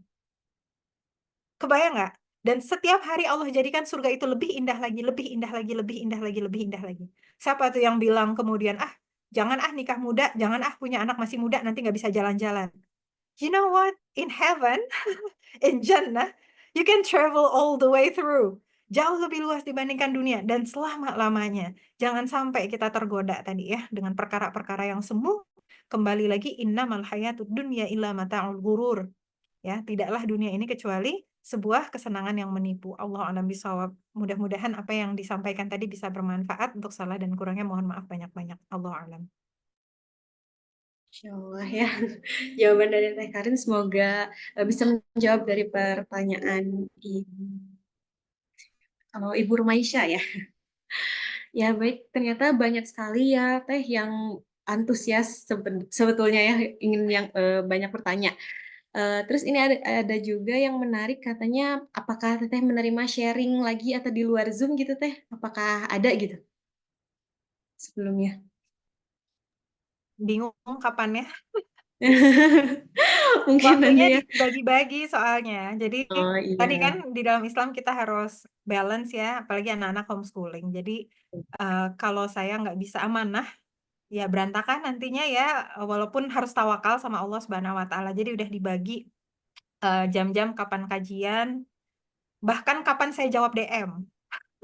Saya Masya Allah. mengalokasikan waktu khusus untuk menjawab DM semampu saya. Kalau mau coba boleh gitu ya, nanya di DM. Tapi sejauh ini saya belum bisa nyelesain semua DM itu gitu. Jadi hutangnya masih banyak lah untuk jawab si DM itu. Tapi saya jawab sesuai alokasi waktu yang kemudian saya bisa saya jawab kayak gitu. Tapi kalau misalnya selain itu ya di waktu kajian insya Allah gitu ya semampunya gitu. Tapi di luar itu saya nggak tahu, bingung kapan ada waktu buat ngejawabnya gitu. Itu aja sih paling hapunten pisan ya. Kalau ilmu mah datang dari Allah, bisa cari-cari kajian yang lain. Kalau ada yang mau ditanyakan dan diskusikan juga bisa ya. Baik, Masya Allah ya, Alhamdulillah. Nah, begitu Bapak, Ibu, Kakak semua yang hadir di Zoom meeting pada hari ini, Alhamdulillah ya kita telah sampai di penghujung acara dan Masya Allah terima kasih kepada Teh Karina yang telah menyampaikan ilmu yang luar biasa, bermanfaat bagi kita semua dan semoga kita bisa mengamalkannya ke depannya. Baik, sebelum kita tutup, Teh boleh ada sesi foto terlebih dahulu? Ya. Boleh kepada Bapak Ibu Kakak semua untuk open kameranya. Saya cek terlebih dahulu. Ya, boleh open kameranya. Di sini sudah terlihat mulai banyak yang sudah open kamera ya. Teh Elva, saya tuh Ya, merasa bersalah banget ya kalau ada yang nanyain gitu. Jadi saya mau nambahin tabayun boleh ya? boleh, boleh, Saya, boleh. saya di Boleh, rumah tuh Teh. anak 3. Saya nggak ada Iya, ART soalnya. Dan Masya suami saya kerja Allah. full time. Jadi Oh, harap maklum ya. Terus saya juga ngelola komunitas juga ya. Dan ngisi kajian juga. Dan saya juga masih nyiapin studi lanjut juga. Jadi saya masih harus baca-baca artikel. Terus saya juga harus belajar dan sebagainya. Jadi hapunten pisan benar-benar bukan karena apa-apa ya. Insya Allah. Jadi inilah semampu yang saya bisa lakukan. Ya saya doakan mudah-mudahan apa-apa ilmu yang dibutuhkan oleh teman-teman, Allah Subhanahu wa Ta'ala akan memberikan ilmu tersebut terlepas dari manapun itu jalannya ya. Insya Allah ya, hapunten pisan. iya, Mangga baik. teh apa? Baik, siap Teh Karin. Masya Allah. Ya, Alhamdulillah kita sebenarnya sangat senang sekali hari ini menerima ilmu dari Teh Karin. Baik, siap Bapak Ibu semuanya udah siap ya untuk foto 3 kali. Jadi kita nggak tahu ya Bapak Ibu ada di mana slide-nya, jadi tetap tersenyum. Ya, siap dalam hitungan 3, 1, 2, 3. Boleh, kedua kali, 1, 2, 3. Sekali lagi ya Bapak Ibu, 1, 2, 3. Baik, alhamdulillah. Terima kasih Bapak Ibu yang sudah hadir di Zoom meeting pada hari ini. Terima kasih kembali untuk Teh Karina. Semoga kita bisa bertemu kembali ya Teh di kegiatan selanjutnya. Dan mungkin kita tutup dengan bacaan alhamdulillah. Alhamdulillah. Alhamdulillahirrahmanirrahim. Oke, terima kasih. Mohon maaf atas kesalahannya. Wassalamualaikum warahmatullahi wabarakatuh. Waalaikumsalam warahmatullahi wabarakatuh. Izin pamit semuanya ya, Teh Alfa, tim Ashifa Peduli, jazakumullah khairan katsiran, afwan jidan sekali lagi ya. Salah kurangnya semuanya. Assalamualaikum warahmatullahi wabarakatuh. Waalaikumsalam Waalaikumsalam warahmatullahi warahmatullahi wabarakatuh. Terima kasih Teh.